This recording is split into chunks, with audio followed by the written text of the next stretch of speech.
All right, hey guys. I don't know if you can hear me or see me, but here we are. We'll start this NoTill Talks. I got to admit, I'm a little nervous, a little out of my element here, and so bear with me if I seem a little shaky, a little fidgety.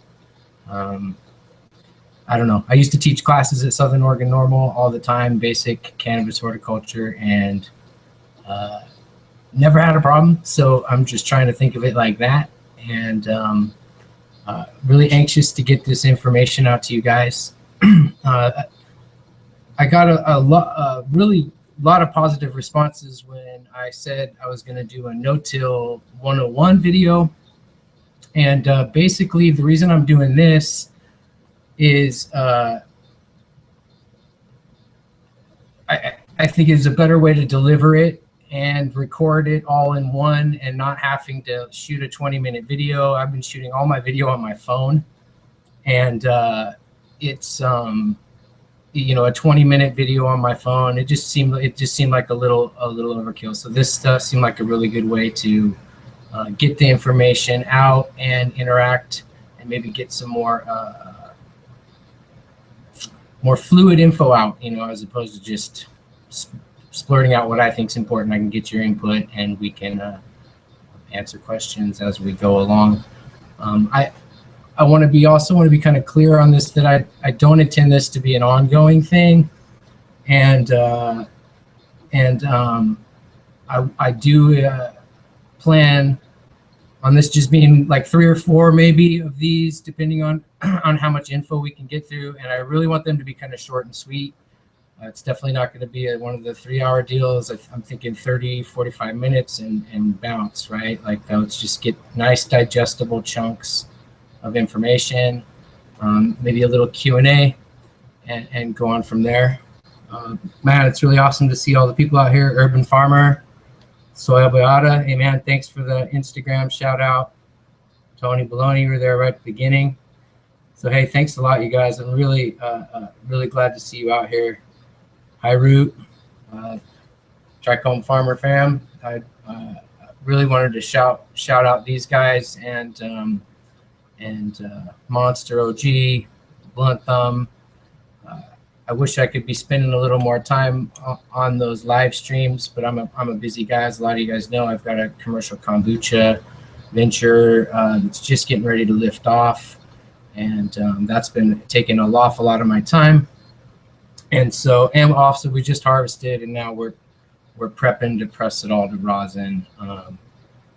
I do know some of you folks wanting harvest videos and numbers and whatnot, and I don't like to do numbers, so I can just tell you that what we're doing is routinely getting 1 gram per watt, and that's with fresh water and shade leaves only as the only inputs during the grow cycle.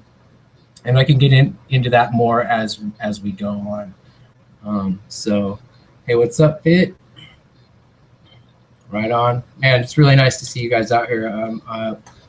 I was really just kind of doing this to record the video, and it's really nice to see the response. DC Pharma, and he's one of those guys that I feel like I can get that way myself. I feel like we're no-till evangelists. It's just that it's such a simple process once you understand it, that you really want to share. I want to share it with people, and I sense that with Pharma a lot too. So I got to give him a lot of respect. He speaks the truth when he talks about no-till and the knowledge that he puts out. So just want to give you a shout out for that. So anyway, I think it would be prudent to kind of give you a little background on myself before we go into this. I started my first garden in 1997 when I got out of the Marine Corps, total guerrilla style, and just have been doing it ever since. And I was really stuck doing not chemical, but bottled nutrients for a long time, and I've only been doing no-till, living soil for 2 years, no-till for 1.5 years. And so a kind of a disclaimer here, I by no means do I consider myself an expert or a master. None of that. I'll never self-title myself those things. There's still a lot to learn, and the only thing I can do is impart my experience and observations and what my outcomes have been. So I'm not here to say that my way is the right way or that no-till is the only way, and everybody else can suck it. It's not the way it is. And I used to put fuck bottled nutrients hashtags, and I kind of stepped away from that because I feel like there's a lot of folks that the no-till community could come across as holier than thou a bit, because we're really passionate about what we're doing, and we want people to understand that there's an easier, more natural way. But that being said, I grew with chemical fertilizers for a really long time, and advanced nutrients, the works, the whole lineup. And I think if you're a good fertilizer technician and you're good at managing that and getting your flush, you could produce some really, really good product. So I don't want to ever come across as somebody who thinks that we're better than or any of that. It's just that this works for me. It's simple. And so when I realized that I could grow quality material without having to pH my water, without having to worry about parts per million and nutrient burn, I was sold, so that's kind of where I'm at. Let's see who else is out here. Stink Bomb, what's happening, brother? All right, cool. So like I said, I think I'm gonna keep this short and sweet as we, however fast we get through this information, then we'll be done. So if you guys have any questions along the way, I'll check periodically, but I kind of gab, so this might be a good platform for me. I think today what we're gonna talk about is, my heading was the soil, plants, and facilitating the sacred union. And I've mentioned that sacred union thing before, and have gotten some really positive feedback on that, on that kind of way of thinking. And it's really what's happening in no-till. And a lot of the time, I feel awkward taking credit for the product in the end, because really all I've done is added a plant to a living soil and made sure that the environment was locked down, and it did the work. So without being too kind of, I don't know, overly humble, it's one of those things where it's really that simple. We're what's happening in the soil between the plant and the soil has been refined over millennia, and so to think that we have even we just have the most basic understanding of what's going on, with how the plant works with the soil. And so in my opinion, the best thing we could do is just kind of honor that ancient union and provide it what was intended. And I think in the end, what we end up getting is a product with the truest expression of the plant's terpene profile, the truest expression of the plant's flower set, without the growth regulators and whatnot in there clogging it up. So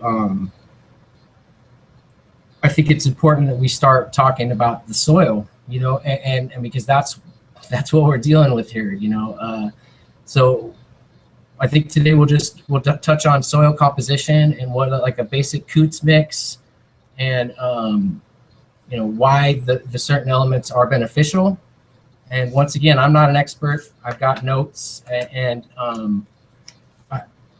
I choose to take a very minimalist approach, as some of you already know. And what spurred me on is when I first started looking into no-till. Well, I started with a super soil grow, and because I just didn't really believe that you could not pH your water and have plants grow, and so I decided to do a super soil mix and do those in pots. And we had a pretty decent run. I had some VPD issues, which was a nice learning curve for me. And, you know, we'll talk about that as we go along too. Many of you know I'm a big proponent of the vapor pressure deficit chart, and I've just seen it do miraculous things. But anyway, I don't want to digress. The where was I going? Shoot,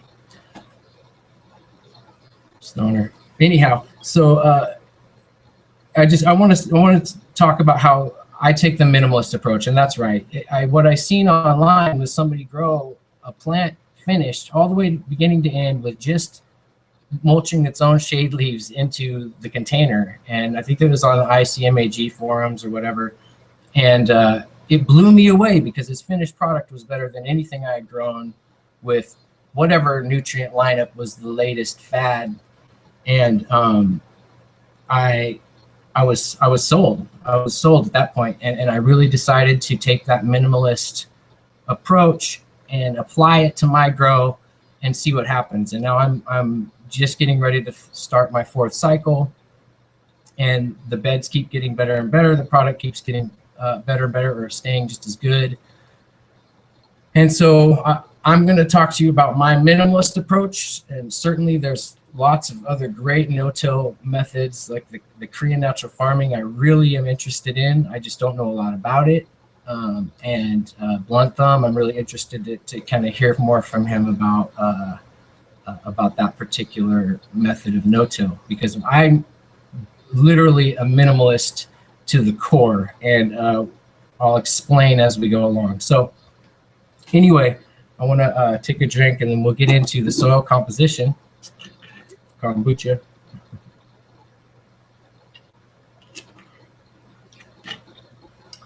All right. So anyway, I want to give some credit to Build a Soil. They have a wealth of knowledge on their website, and a lot of this stuff is paraphrased from their site as far as the descriptions of the compost and whatnot. So I really want to give them credit. And when I first started in getting beds, I got my soil from them. I get my soil now from Keep It Simple Farms here in Washington. They've got a water-only mix with biochar that's just, it's really, really nice. So the mix that I'm going to talk about right now is just a really basic stripped-down Coots mix. I know there's going to be a lot of comments about how things can be added to it and whatnot, and that's very true.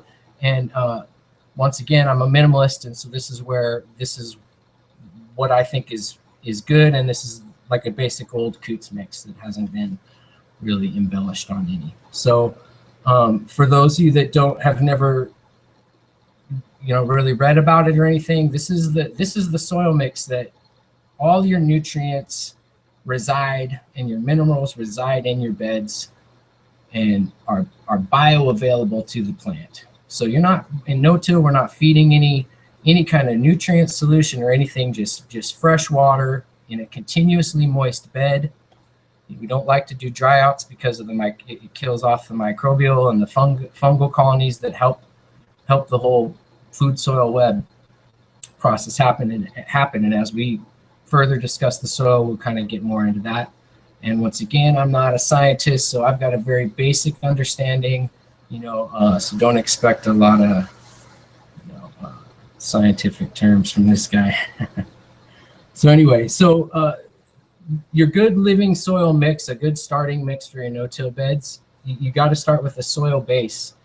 And this is going to have equal parts of the following: compost, earthworm castings, sphagnum peat moss, and then some form of aeration, rice hulls, lava rocks, pumice, that kind of thing. I like a combination of those things. If you just do the rice hulls, those break down really fast, and you end up having to amend with aeration more than you would, say, if you had a more balanced mix of different sizes and types of aeration. And so the compost is an important element. It allows the nitrogen to be kind of slowly released into the soil, and it's usually, a rich forest humus. You could use your yard waste. You could use properly composted household waste, any of that stuff. As long as it's a rich humusy compost, that's gonna contain all those beneficial microbes in there. That's gonna be a really good soil builder, and it's essential. A really nice compost is essential. The other one that is the earthworm castings is probably the magic bullet, in my opinion, in the beds. It does so much. There's 60 micronutrients and trace minerals. You know, it acts as a barrier for the plant's pHing, so it really helps regulate pH. And if you have any kind of pH issues in a regular bed or garden that's not no-till, if you add earthworm castings or drench with the earthworm casting tea, it'll regulate those pH issues. And that's just a testament to the power of the earthworm castings. I like having lots of live worms in the beds, so you get that, you know, fresh castings from the tap, and it really helps with all that. It does things like absorb the chemicals and heavy metals out of the soil and prevents the plant from taking them up. There's just so many good things about earthworm castings, and they've got to be high quality. You know, if you're getting bags of earthworm castings from the hydro shop or whatever, beware, because a lot of that, you know, a percentage of that is going to be dirt, you know, or it's not very good quality. The best way to do it is to have your own worm bins and produce your own castings. It's a fairly simple process, and then second to that, having lots of worms in the beds themselves, providing that fresh earthworm casting is really beneficial. But for your soil-based purposes, trying to source as fresh as possible, you know, is what you can do. But if you have to go store-bought, you have to, you know, it's not going to be the end of the world. It's not going to ruin the mix. Just, you know, it's not the best, right? The third ingredient in that base oil mix that's mixed equal parts is sphagnum peat moss. That's kind of it's important as opposed to, say, cocoa. I'm not really I've never used cocoa, and so I don't know. And some of you guys may know it better than I do. The sphagnum peat moss remains pH stable for a really long time, so that's why it's good in no-till beds. You don't have to worry about it soaking up, you know, water and just becoming acidic or whatever. So it's that the benefit of sphagnum peat moss is that pH stability, especially over the duration.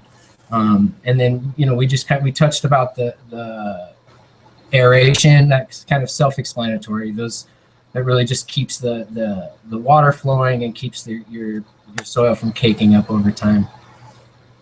And so that's your base mix. That you're going to mix those in equal parts. So however much soil you need to make, you know, that's your base. And then to that mix, you're going to add nutrient components and mineral components.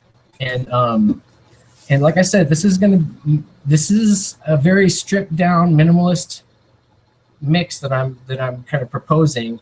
And I think some of the, you know, super soil mixes can be very elaborate, and which is fine.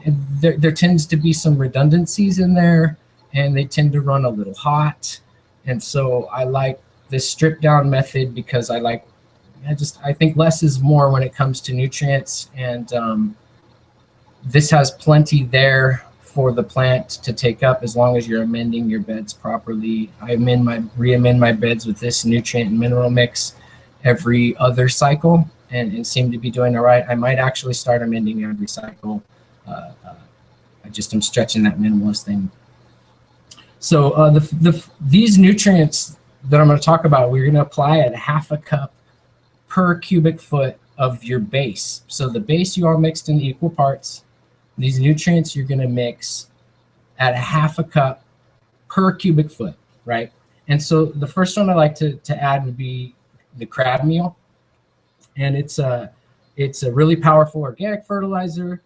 It's excellent source of nitrogen, phosphorus, and it's high in calcium. And it's kind of the superfood for the soil. And you know, the worms process it, and then the microbes then in turn turn around and process it down further for the plants to uptake.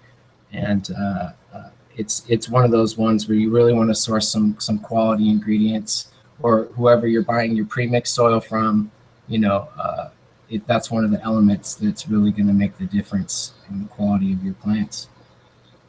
Neem Meal is another one, 1/2 cup per cubic foot. That's primarily for insect control. You know, it's, you know, some people have been concerned about the beneficial insects and whatnot, but like the Hypopsis or the Stratios, those kind of the beneficial soil mites, they're really resilient, and they can take they take a lot, and the neem doesn't even really affect them. So you know, I think it's one of those that's better on the softer bodied insects and whatnot. So Kelp Meal is another one of those really extremely valuable nutrients that you should add to that mix at 1/2 cup per cubic foot. That's another one that's just it's got a myriad of trace elements and like 60 micro and trace elements and minerals that are utilized by the plant, and really helps develop the root system and help prepare the root system for a good, strong life cycle.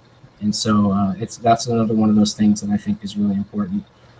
For the minerals, this is another one of those things that you go heavy on it. It's 4 cups per cubic foot of the minerals, and these have all the calcium, iron, magnesium, and it also helps making phosphorus available. And I don't know the exact science behind that, but it's just, the rock dust is one of those things that's really, really important. It also has moisture holding properties, and the minerals contained in there are really an essential part of the food soil web. So once again, if you've got a living soil with worms that are just kind of chugging along and doing their thing, it breaks those things down and makes them available to the plant. And so when you've got your mix together, you've got all those things mixed, I tend to take, for my first time, the first time I mix the bed or put the bed in, I'll make an earthworm casting tea, or use like OG BioWar, their root pack and their foliar pack, and those will help kind of give a kickstart to your beneficial colony inside your soil. And so not entirely necessary, but I think your beds would start off a lot slower in processing nutrients efficiently if you went without that. So I really highly recommend that step. And so I see some people talking about insect frass. I really like insect frass a lot. I've just started using it as a top dress in my veg, and I really like what's happening with that, and I'm interested in doing some teas. I like to do foliars a lot in veg with the Kelp Meal and aloe, and I got I like to do the earthworm casting teas as a foliar as well. So hey, what's up, Brown Guy 420? Good to see you out here. I really appreciate you coming out. And I hope I'm not just blabbing along here too much. I'll try to get to some questions here if anybody has any specifics. But like I said, I really want to take these in small chunks and talk about the soil mix and kind of the whole no-till ethos. And that being said, I wanted to. There's also, for the seed cloning and seedling mix is really simple. It's just a 60% sphagnum peat moss and 40% earthworm castings. Just a second.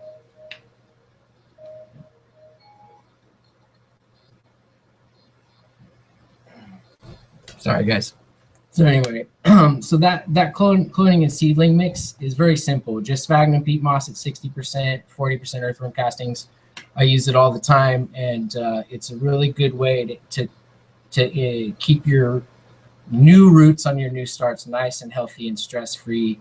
And when you introduce them into your beds, you're not introducing a bunch of garbage into your beds that's not going to work. It's just 2 ingredients, and you're not going to contaminate your bed with, a bunch of junk soil or whatever. So anyhow, Anybody have any questions or anything? You could feel free to shoot them out. I'll try to keep checking the chat. And I did want to touch on after the beds, after you do the earthworm casting tea and the BioWar. I think that that's a good time to throw down your cover crop seed and your barley straw mulch. You really want to make sure that your beds are staying evenly moist in this kind of growing environment, because you don't want to kill off all the beneficial fungi and bacteria with a dry out cycle. So the trick is really finding an even moisture. And I see Captain Kindbud talking about Boogie Brew. I've never heard of it, and I'll definitely check it out. Recycled Earth Farms talking about comfrey patches too. Yeah, we'll talk about dynamic accumulators and nitrogen fixers. I mean, we can talk about nitrogen fixers right now too, but I was thinking we'd touch on that in another one. We talk about aloe and some of the inputs that can be used on our next one. I really just wanted to touch on the soil base tonight and keep it really short and sweet. So I hope people are cool with that. Like, I'm not alone. I don't want to be too long-winded here. So moisture levels on the beds, I think, I really love my blue mat drippers. I call them blue mats. I've heard other people pronounce it something else, so I call it blue mat. Those things are game changers for real. It's one of those things that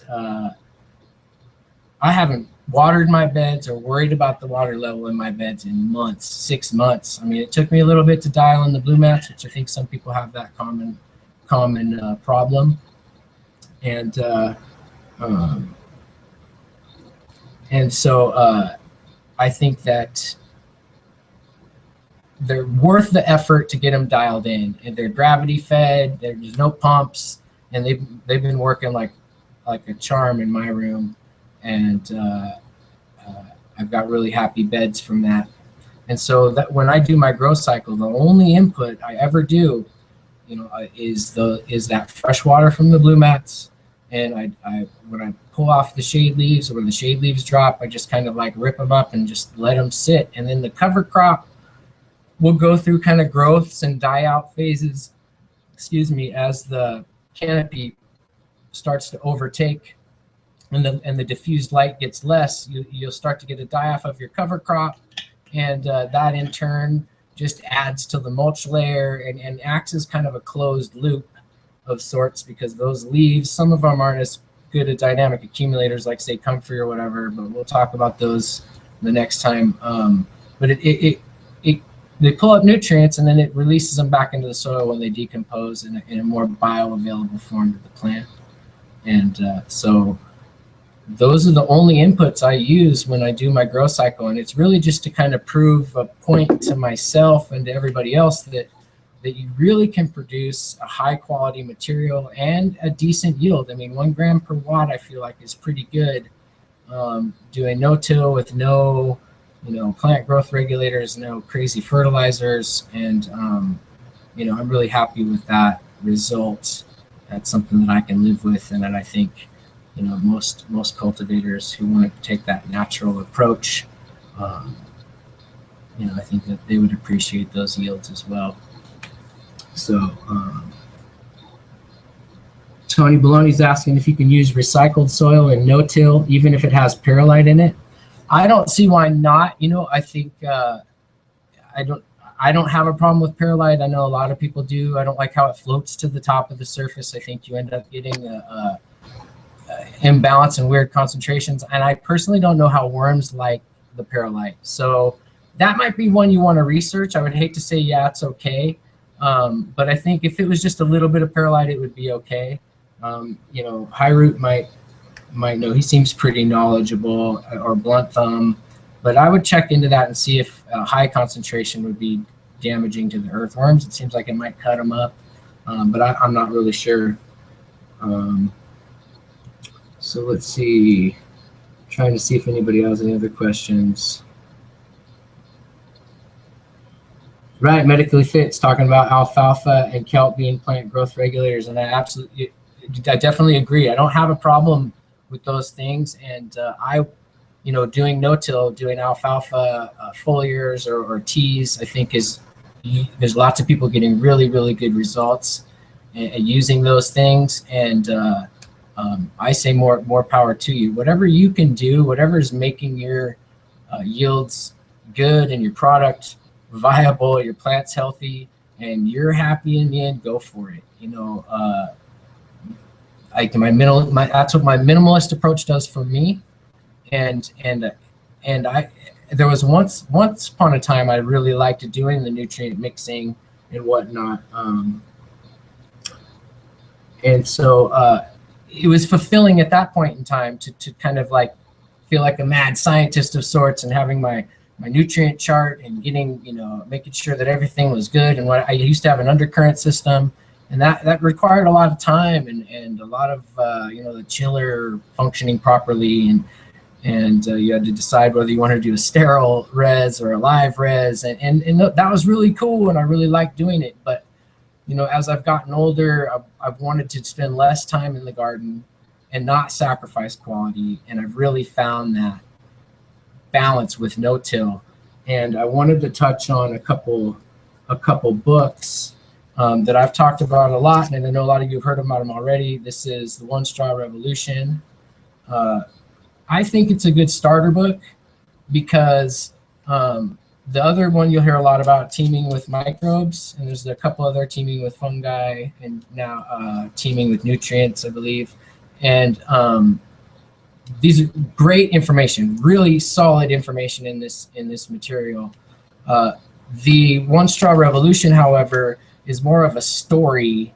And for the people who are kind of just getting interested in no-till, I didn't read this till I was a year into no-till, and it was really just like, it really resonated with me, and I wish I had read it earlier on in my cultivation career, as it were. And it's just one of those that I think that it's a good story. There's valid, reputable data to be gleaned from it, and it encapsulates the ethos and kind of why we do what we're doing. This guy, in a sense, is kind of my guru, without getting too crazy. I think he's really like lays it out in very digestible, simple form, right?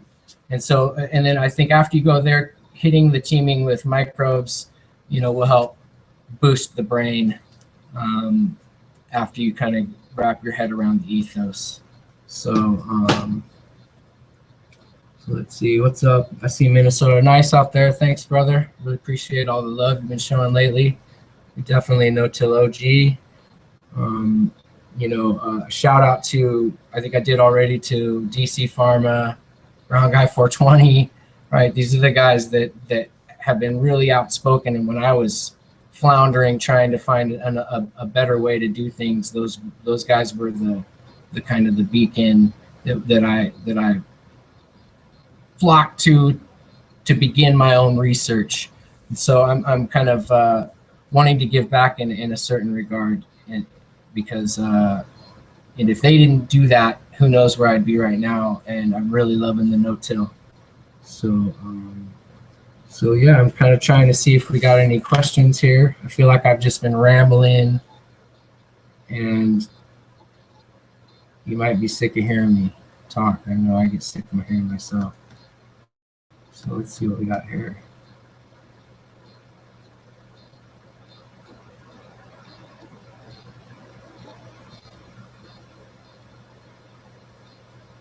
So if anybody has any questions, feel free to shoot. Go ahead and give them a shot, or anything you want to talk about in the future. I'm definitely open to suggestions. And like I said, I'm only planning on doing a few of these. I don't have the time or really want to do a weekly series or whatever. This is, like I said, I'm a little out of my element here. And so, yeah. So I think I'll just kind of wait for the chat to catch up, smoke a little.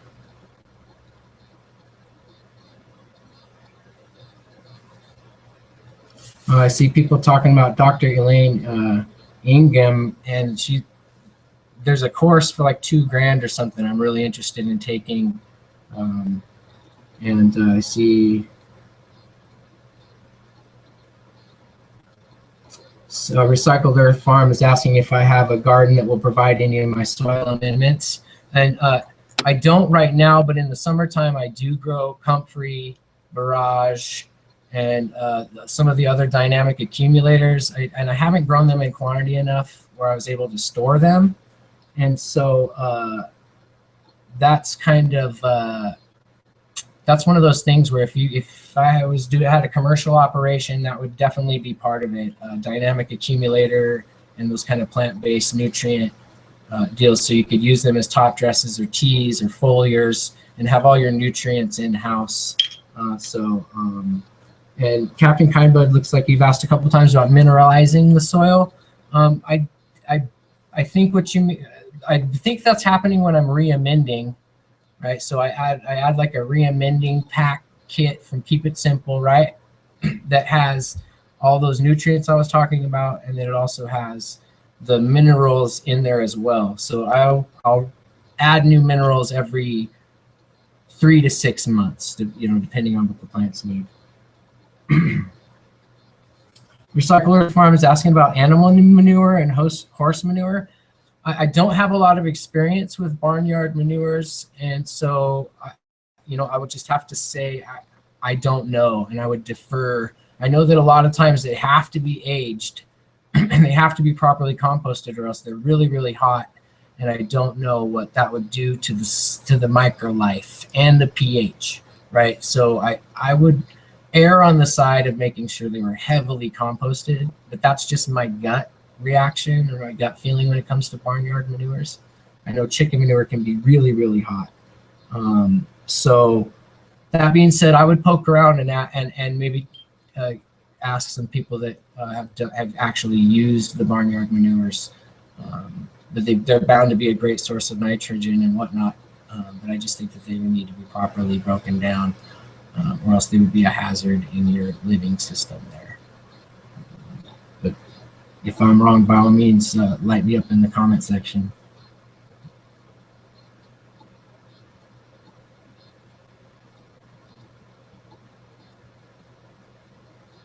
Let's see, fermented soybeans. Urban Farmer, we haven't talked about aloe yet. I was going to talk about that kind of on the next one, because I feel like there's a lot of information there that I don't want to skimp over. It's one of those really important, essential ingredients to the whole process, at least for my process. And so I didn't want to kind of brush over that. So we will talk about aloe and some of the other inputs that I use and that other people are using in NoTill for sure. Yeah, aloe and yucca. I hear you, Grow Mouse. Yeah, yucca being a good surfactant. That's what I know it as. So I definitely, I hear you for sure. I love aloe as a foliar. I'm a big proponent of foliar feeding and foliar spraying in veg and early bloom. I think obviously that's why I do fresh water to my root zone. I really try to protect and preserve that ancient process. I don't want to add a bunch of things and add disbalance to the system. So if I can apply things on the leaf surface of the leaf and it have effect, I don't think coconut water would be good as a foliar. I mean, it might be wrong, but I think those enzymes are only beneficial for the root zone. But aloe and whatnot is good for the leaf for many reasons, and we'll talk about those things for sure. Let's see. I use peat in the mix. Hobo Soldier's asking if I use cocoa or peat. I use the Sphagnum Peat Moss, and that I kind of touched on it earlier because of the pH stability. And I don't have experience with cocoa, so that's just one of those things. I'm not against cocoa. I've just never used it, and we tend to just go with what we know. Yeah, kelp, Sean McManus, kelp and crab meal ratios are a half a cup per cubic foot of your base soil. If you guys look in the description, of this video here, I've got that basic soil recipe there in the description. So you could check it there. And then also at the beginning of this video, you'll be able to go back. Tom Meacham talking about Shilajit. Hey man, that's one of those things I think is getting a lot of really interesting press, as it were, on IG. And I actually use Shilajit for myself, for my body, because it contains almost all the trace minerals that we need as humans, and that it's been a really good thing. I used it as a foliar with aloe and on my last the grease monkey and the gut buster, and really liked the results. You know, I think the science behind Shilajit is solid, and it's basically just packed full, and there's been some talk that it can replace the full power, and I kind of believe it, you know, and it's one of those things that I will implement and use in veg as a foliar. I haven't drenched it into my soil yet, because, like, once again, I'm really protective of my soil, fiercely protective of my soil. So let's see.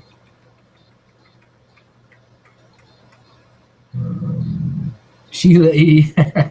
I'm probably saying Sheila G wrong, you know, but it's good stuff, man. It's really, I really noticed a difference in my energy level after I started taking it.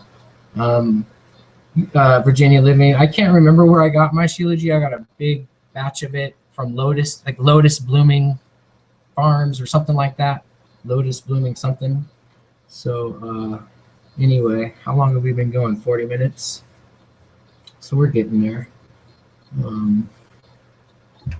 Let's see if we got any more questions here.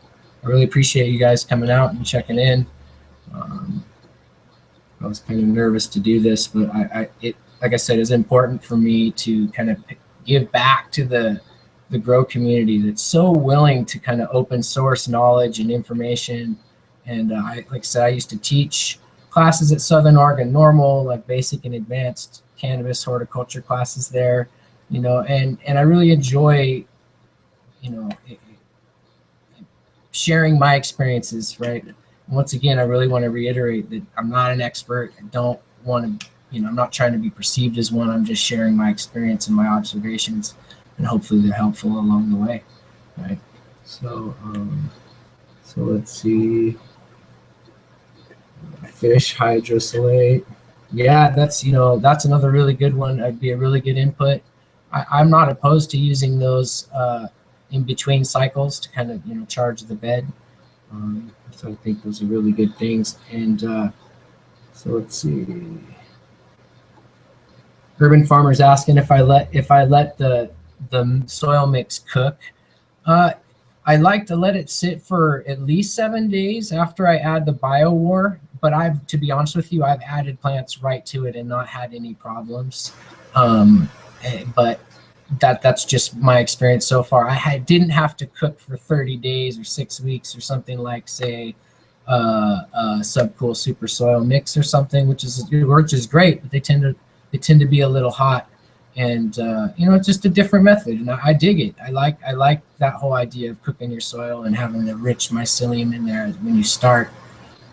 So, you know, it's just labor intensive, and there's, you know, it doesn't fit my minimalist kind of thing. Fruit juice. Yeah, I haven't heard about fruit juice for feeding the microbes, but it seems like it would do the trick. Bear with me.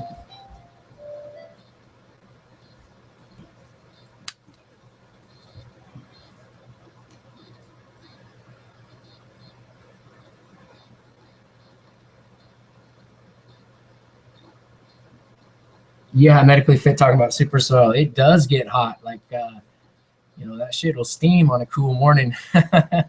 It's definitely, you could pull that tarp back, and it's, I like that smell, that nice, rich, pungent, you know, super soil smell. It's just nothing like it. You know, shit's about to go down.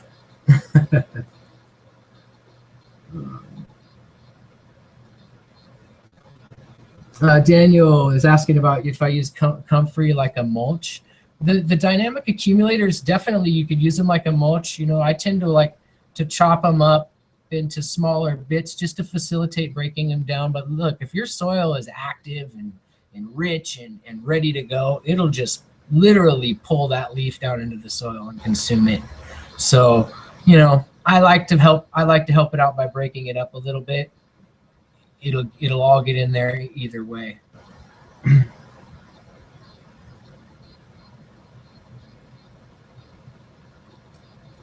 So let's see.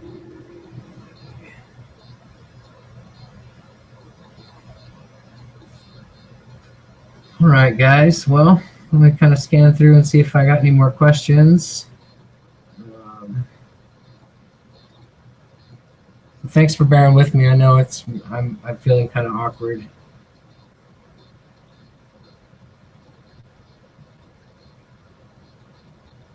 Looks like. Oh, I wanted to talk about the Living Soil Symposium in Medford in the end of March. Any of you guys in the West Coast are heading there, I'm definitely going to go. So it'd be really nice to link up with some of you guys if you're there. Medford's kind of my old stomping ground. I used to own a hydro shop there, one of my first business ventures when I was young and dumb.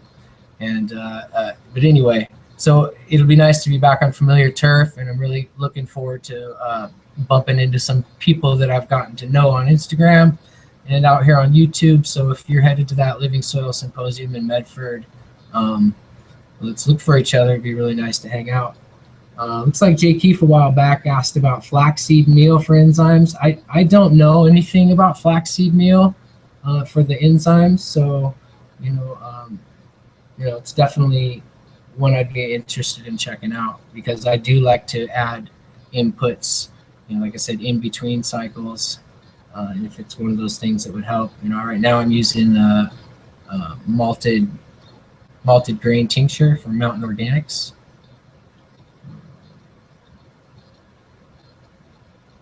Yeah, Captain Kindblood talking about a no-till panel show.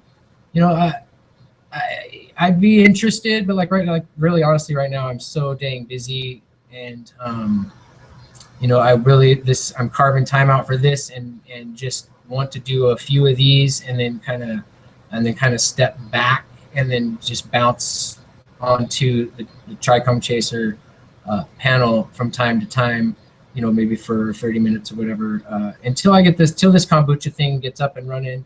We homeschool our kids, and so we're pretty busy with the multiple things going on. And my lady's a yoga instructor, so she's always got things going on too. So it's a constant juggle. So while I would love to do a panel show, man, I'm a little out of my element with this, and I just don't know if that would work. But who knows? Maybe somewhere down the road we'll find some time for that.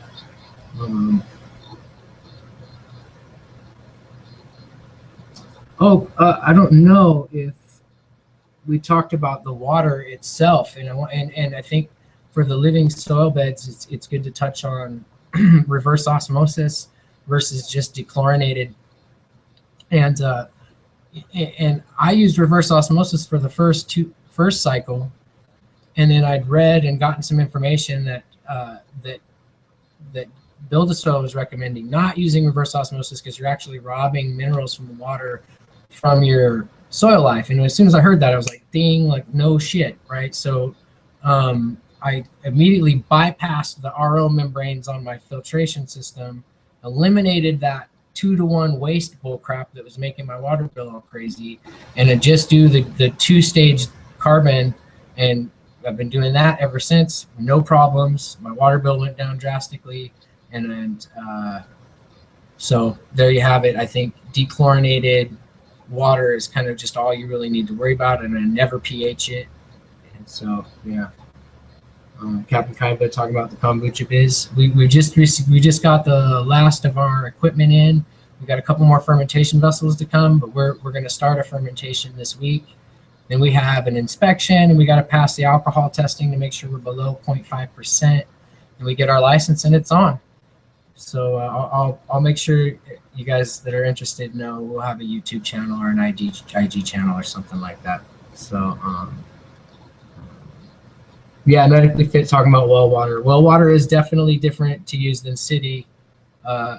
you do definitely have to be careful of nitrates and kind of pesticide runoff that gets down into the ground, into the water table. So fit's exactly right. You need to be careful with well water. They can be really, really high with your minerals too. So anyway, smoke break. Yeah, you're right, Davies. It's definitely smoke break time. Does that mean I'm talking too much?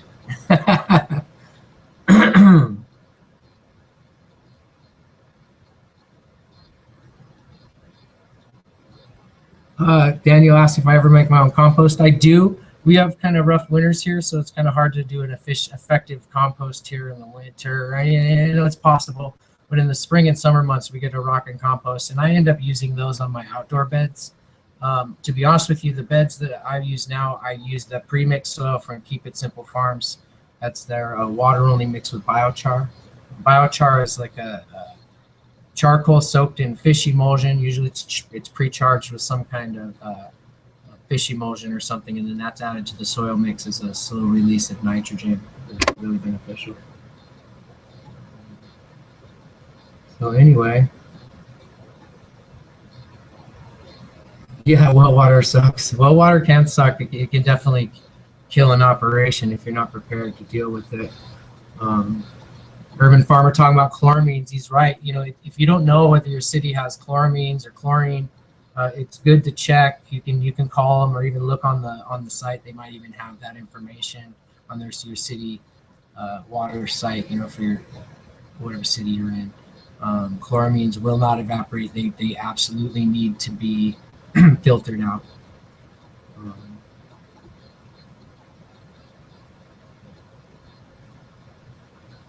So anyway, I think we'll see. Somebody saying chloramine with vitamin C. I've never heard of that.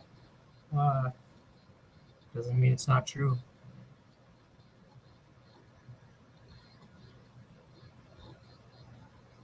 Zoo compost.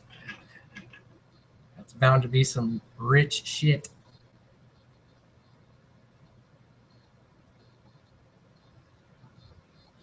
Nice. Hi, Root. Hi, Root's kicking some knowledge in the chat. And that guy's got a brain on him. Respect to you, Hi, Root. That's for sure. So, yeah. All right. I think I'm rambling here. I think we're going to wrap it up. I really appreciate you guys coming out and sticking it out for 50 minutes. I didn't plan on going this long. And I hope that this was digestible information. I hope this was worthwhile. If nothing else, it's on the record for people who want to come check out the very first part and get the soil composition down. And then hopefully we'll move on to better topics and get this kind of my no-till process ironed out for you guys in like 3 or 4 sessions, right?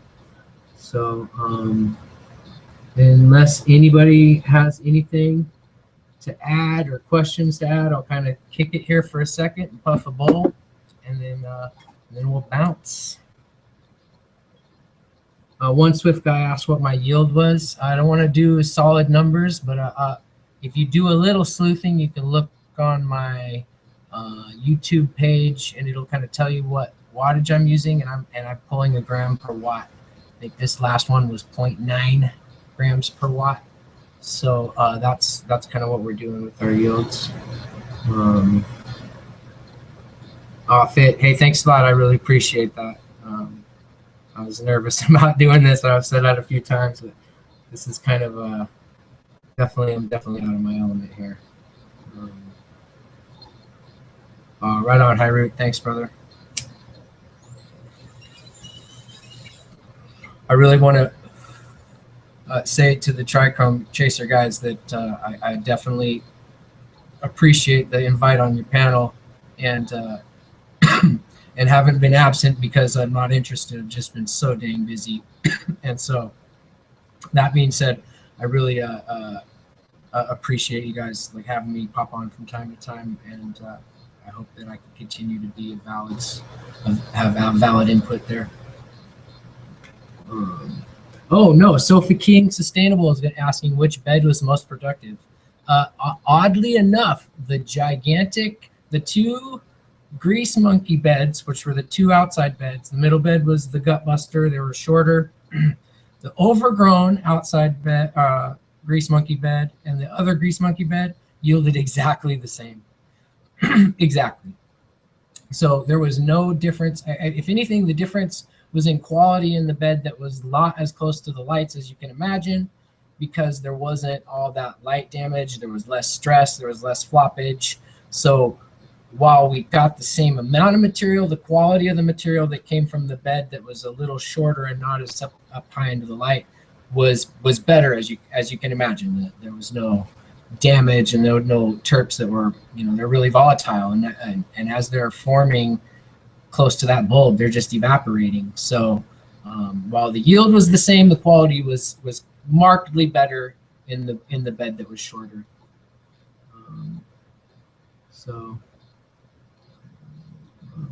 Jay Keefe, I've been through Coos Bay, been through there. Anyway, well, cool, man. I think I'm gonna let you guys get. I really appreciate everybody coming out and asking questions, and if there's any more questions or anything, feel free to send them in my comments. I try to respond to all of them, by all means, hit me up. And thanks a lot for coming out. I really appreciate it, and I'll be in touch on the next one. Probably not going to be for 10 days, 2 weeks, but we'll see. We'll play it by ear. All right, thanks a lot, guys. Be good.